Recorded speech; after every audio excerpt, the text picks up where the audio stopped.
During this time, Strad reduced the length of the body back down to roughly 357 millimeters. So we have here two golden period Strads. This one is from 1703, and this one from 1718. Can't believe I'm holding two of these right now. It's crazy. So, during this golden period, he made the middle bout slightly wider, contributing to a fuller, richer sound. The flatter arch for the top and back compared to the earlier models, which helped enhance power and projection. The flatter arch also allows for greater string tension, which creates a bigger sound. Hence, many soloists prefer the golden period Strads.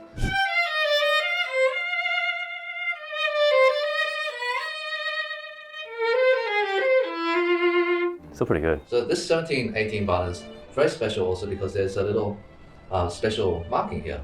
And it's the only one in the world where he's done this. It was a gift, a violin that he gifted to someone, and imagine having bread. The price will go. No, it's I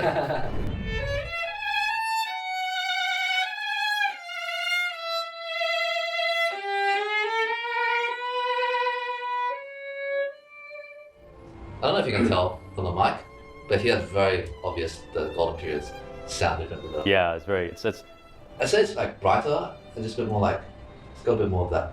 Yeah, it's got that kind of like core. I mean, not saying that it doesn't have a core, but it's got that kind of powerful core to it, like it's here. It's more presence. There's more aura. Yeah, aura.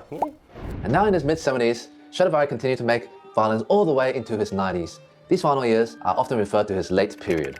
The violins during this time are a little bit less refined, possibly due to his older age, or maybe because his sons, Francesco and Omobono, started to play a gradually increasing role in helping their father make the violins. Despite the slight decline in craftsmanship, many of his late violins still boast a powerful and rich sound. So we have a 1726 here, and the 1732. So he would have been 88 years old. What a baller. Can you imagine at 88 back then? That's pretty gangster, making violins like that. What's very special too is the 1725 to 1728 period of Strad. He used a very special wood that was very distinct to all his other violins. And so you can kind of see it here in this one, the back, different than the other Strads. Cool thing was this Strad in particular, is called the Chrysler Strad because it was owned and played on by Chrysler, Fritz Chrysler, legendary violinist. So this is literally a piece of history that we're holding.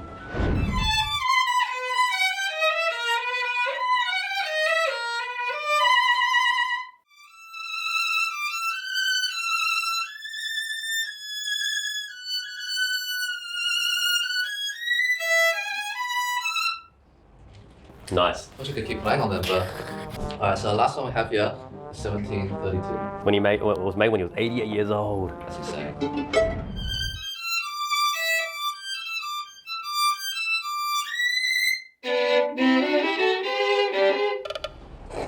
Please don't mind that tune playing. While there are originally estimated around 1,100 instruments made by Stradivari, we only have around 650 of them left today. Now, the final maker of significant importance today is Guarneri del Gesù, who is part of the famous Guarneri dynasty, who, by the way, also learnt under Niccolo Amati. In the 1700s, while Stradivarius and Amatis were favored by European courts, Guarneri violins were more commonly used by working musicians. Guarneri's work was once dismissed as second-rate and poorly executed, and his violins were much more affordable in the early 1800s, costing only 2 to 3 zecchini compared to much higher prices of Stradivari, 10 zecchini, and Amati, up to 40 zecchini per instrument. Ironically, these days, the Strads and Guarneris are of the same price, while the Amatis are a lot cheaper, although still very expensive. Del Gesù's violin remained primarily in Italy until Paganini's first European tour in 1828.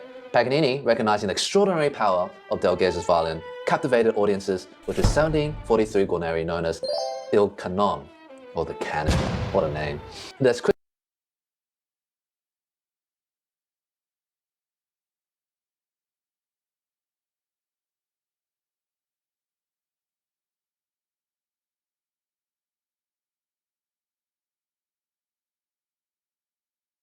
quickly become a favored instrument, earning the nickname My Violin Canon due to its rich, resonant sound. As to how Paganini got his hands on the Guarneri, that's a story for another day. Despite his lineage, Del Gesù temporarily left violin making after adolescence.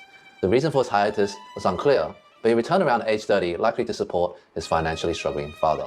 But given this hiatus, he made a lot less violins, and there's only 150 Del Gesùs existing today. Thus, the scarcity also adds to the higher value. Like Stradivarius, Guarneri also liked to innovate a lot. He moved away from traditional techniques, experimenting with design elements like F-holes and plate thickness to create violins with a distinctive, wild sound. Okay, so we now have two Guarneri Del Gesùs. Okay, so this is crazy. This is from 1716. keep in mind, Guarneri del Gesù, he was born in 1698. So this means he made this when he was 18 years old. And that's very rare to see like a violin of this quality.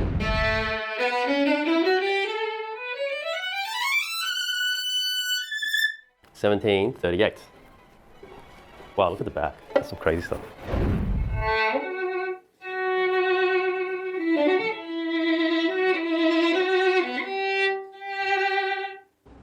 Nice. His violins are known for their rugged and powerful appearance, often featuring asymmetrical and roughly carved scrolls. Their outlines are broader with robust corners, and the varnish tends to be darker and more matte. Guarneri's work embraces irregularities with F-holes that are often slightly uneven and visible tool marks.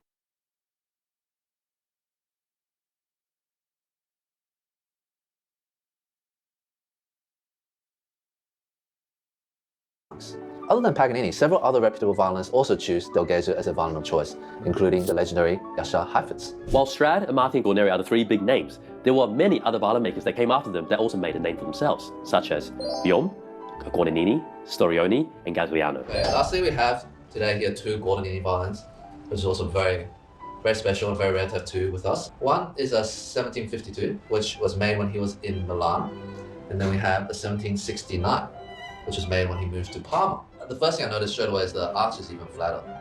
Oh, crazy. It's really, like much flatter. It feels so flat. Yeah. It's crazy.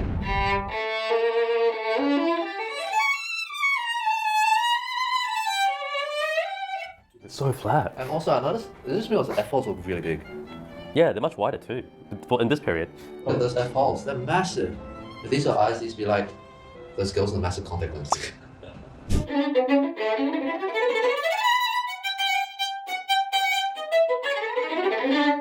And then the Parma one.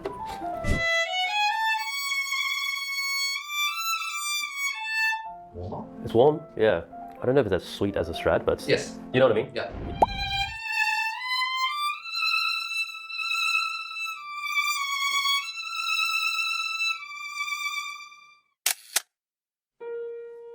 Now the question everyone naturally asks is, are these violins really that much better that they justify the insane prices? What we can do is listen and consult some expert opinions. 7034 Strad article, this is what Cavicos had to say about his Stradivari violin. The Wilmot is a very robust, powerful instrument. It has a refined, perfumed kind of tone quality under the ear.